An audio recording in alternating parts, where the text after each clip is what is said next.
Hello dear friends, welcome to my YouTube channel. पिछले lecture में जैसा कि आपने देखा था, ब्रोंकाइटिस के बारे में हमने पढ़ा था।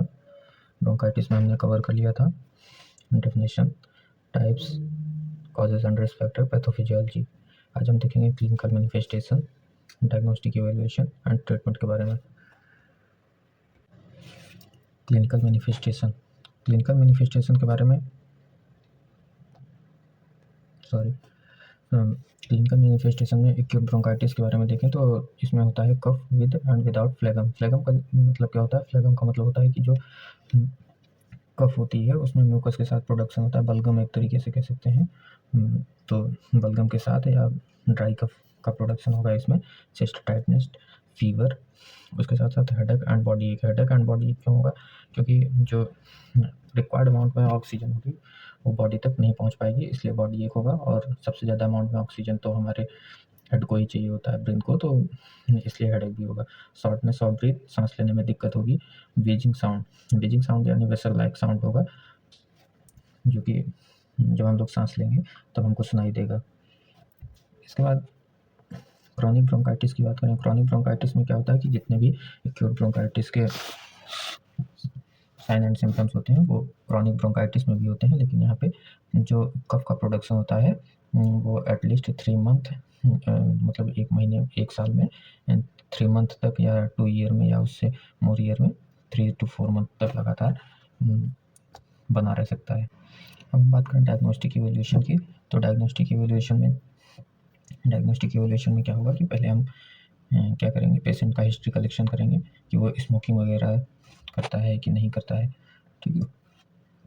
फिर हम फिजिकल एग्जामिनेशन करेंगे। फिजिकल एग्जामिनेशन में क्या देखेंगे कि चेस्ट टाइटनेस, पेशेंट का चेस्ट का एग्जामिनेशन करेंगे। एंड डिफ़िकल्टी इन ब्रीदिंग, मतलब हमको देखने से ही पता चल जाएगा कि पेशेंट को डिफ़िकल्टी हो रही है।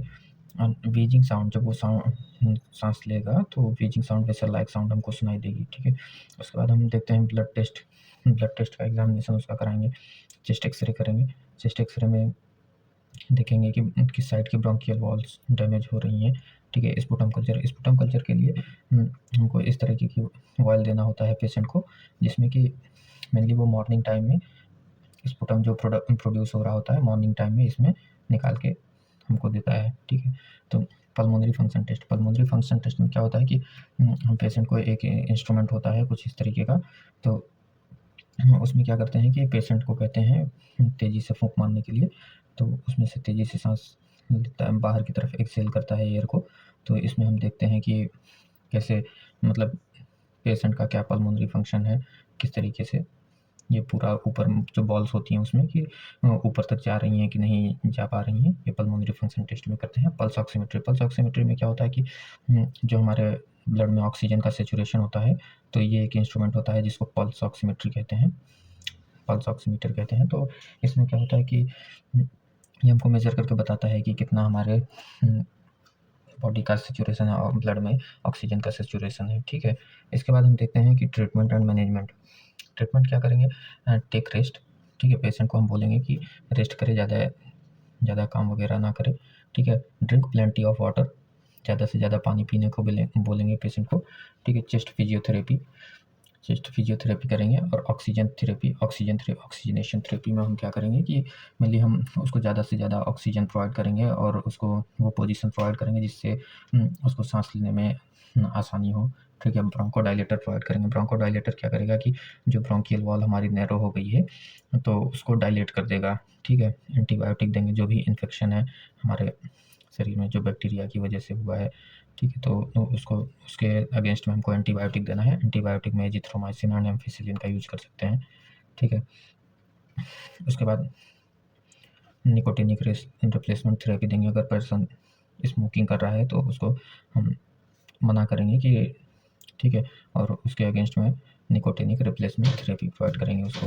एंटी इन्फ्लेमेटरी स्टेरॉयडल ड्रग्स देंगे, ठीक है, जो कि उसके इन्फेक्शन को कम करने में हेल्पफुल रहेगी। एंटीपायरेटिक, अगर उसको बुखार हो रहा है तो एंटीपायरेटिक देंगे। देन एनाल्जेसिक में आइबुप्रोफेन आता है, जो कि पेन को कम करता है। अगर उसके चेस्ट में पेन है तो पेन को कम करने के लिए हम क्या देते हैं, आइबुप्रोफेन एनाल्जेसिक का यूज़ करते हैं, ठीक है। और पेशेंट को वैक्सीनेशन करवाएंगे, न्यूमोकोकल एंड इन्फ्लुएंजा वायरस के अगेंस्ट में ये वैक्सीन होती है जो कि कॉज करते हैं ब्रोंकाइटिस को। कफ एक्सपेक्टोरेंट क्या करता है कि जो ज़्यादा अमाउंट में म्यूकस का प्रोडक्शन हो रहा होता है तो उसको बाहर निकालने के लिए कफ एक्सपेक्टोरेंट दिया जाता है। इसमें गुआइफेंसिन देते हैं।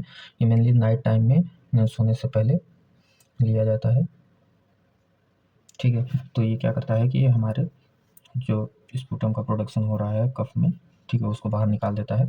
तो स्पूटम हमारे बॉडी के लिए अच्छा भी होता है क्योंकि वो बैक्टीरिया को ट्रैप करता है और उसको बाहर निकालने का काम करता है। लेकिन जब बहुत ही ज़्यादा अमाउंट में हो जाता है तो हम उसके लिए गुआइफेंसिन का यूज़ करते हैं, ठीक है। देन इसके प्रिवेंशन की अगर हम बात करते हैं तो प्रिवेंशन में क्या क्या करना है, हमको पेशेंट को बताना है, उसको एजुकेट करना है कि avoid cigarette smoking. Cigarette smoking नहीं करना है।